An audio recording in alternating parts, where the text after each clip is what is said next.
Diz que no caminho de Damasco aconteceu um fato interessante, uma luz muito forte, e era durante o dia, na metade do dia, uma luz que excedia a luz do dia. Essa luz incidiu sobre ele e ele caiu no chão. Tem muitos pregadores que dizem que ele caiu do cavalo. A Bíblia não diz que ele caiu do cavalo, ele caiu, tá?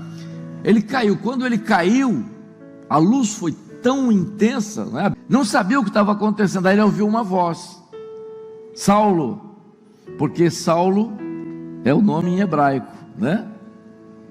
Paulo em hebraico é Saulo. Então Saulo era o nome dele na religião dele. Saulo é de Saul, é a mesma coisa. Saulo e Saul é a mesma coisa, uma identificação parecida. Saulo, Saulo, por que me persegues? Aí Paulo diz assim: mas quem é o Senhor? E a voz diz assim: eu sou Jesus. O grande marco na vida de Paulo foi aquele encontro. Ele rompe, olha que coisa notável, ele rompe com tudo. Ele rompe com a sua religião, ele rompe com a educação que ele teve, ele rompe com o conhecimento que ele tinha, ele rompe com a filosofia, porque ele conhecia de filosofia, e as cartas dele são incríveis a respeito disso. Ele rompe com tudo quando Jesus se revela a ele. Nós estamos falando, irmãos, a experiência de Paulo é a maior conversão do Novo Testamento, vocês sabem disso. Ninguém teria coragem de conversar, de evangelizar Paulo.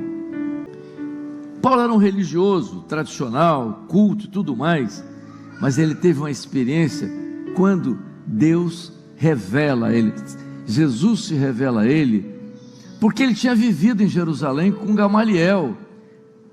No tempo de Jesus, ele deve ter ouvido falar de Jesus, não conviveu com Jesus, porque ele conhece Jesus depois que Jesus já tinha partido, mas ele ouviu falar de Jesus, ele tinha conhecimento de Jesus, ele não aceitava nada daquilo, e para ele, na cabeça dele, Jesus estava morto, como todos em Jerusalém criam que Jesus estava morto. Quando Jesus se revela a ele aqui: eu sou Jesus a quem tu persegues, quem que ele perseguia? Ele perseguia a igreja, e é por isso que mais tarde ele diz que a igreja é corpo de Cristo, porque ele perseguia o corpo de Cristo, que era a igreja. Eu sou Jesus. Mas quem é o Senhor? Eu sou Jesus a quem você persegue. A partir daquele momento ele disse assim: o que é que eu devo fazer? Meus irmãos, Deus não mudou, o Espírito Santo não mudou. São 2000 anos, mas o Espírito Santo não mudou. A grande diferença de Paulo antes, perseguidor, cruel, terrível, apegado à sua religião, à tradição da sua religião, a ponto de matar aqueles que pregavam contra aquilo que ele cria. A diferença dele para aquele Paulo depois do caminho de Damasco é um só: Jesus se revela a ele. A diferença do homem hoje, que às vezes não crê, que vive a sua vida, maneira que ele mais entende, os prazeres dessa vida, aquilo que o envolve nessa vida, a diferença dele para o outro homem é: Jesus se revela como um Deus que está vivo. Jesus está vivo. Tremendo, atônito: Senhor, que queres que faça? E disse: levanta-te e entra na cidade, e lá te será dito o que convém fazer. Sabe o que aconteceu? A experiência de Paulo foi lá no caminho de Damasco, e em Damasco o Espírito Santo revela a Ananias: Ananias, vai chegar aqui na sua casa Paulo, você vai orar por ele. Ananias disse: misericórdia, o senhor está falando daquele homem que persegue a gente, que mata? De jeito nenhum, eu não orar por ele. Aí o Espírito Santo disse: mas eu tenho escolhido ele, eu vou mostrar para você quanto ele vai sofrer por amor de mim. Meus irmãos, que coisa maravilhosa. A revelação do Espírito Santo na igreja primitiva foi maravilhosa, as conversões são maravilhosas, a forma como o Espírito Santo falava à igreja, a intimidade que a igreja tinha com o Espírito Santo, a forma como o Espírito Santo transitava no meio da igreja. Meus irmãos, será que nós não somos a mesma igreja? Será que o Espírito Santo é diferente? O milagre da conversão de Paulo foi o maior milagre da igreja, o maior milagre da conversão, a maior conversão da igreja foi esse homem. E o Espírito Santo faz a mesma coisa com muitos de nós, e continua fazendo. Quando Jesus se revela, o homem se transforma, ele muda, é o antes e depois. Guarde isso, não desanime quando você vê alguém da família, em casa, ou amigo ou colega, que não conhece esse Jesus aqui, que está presente aqui em espírito. Não desanime, fale com ele, porque ele vai operar, e ele quer operar na vida dele, e você vai conhecer isso. Amém?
Chamando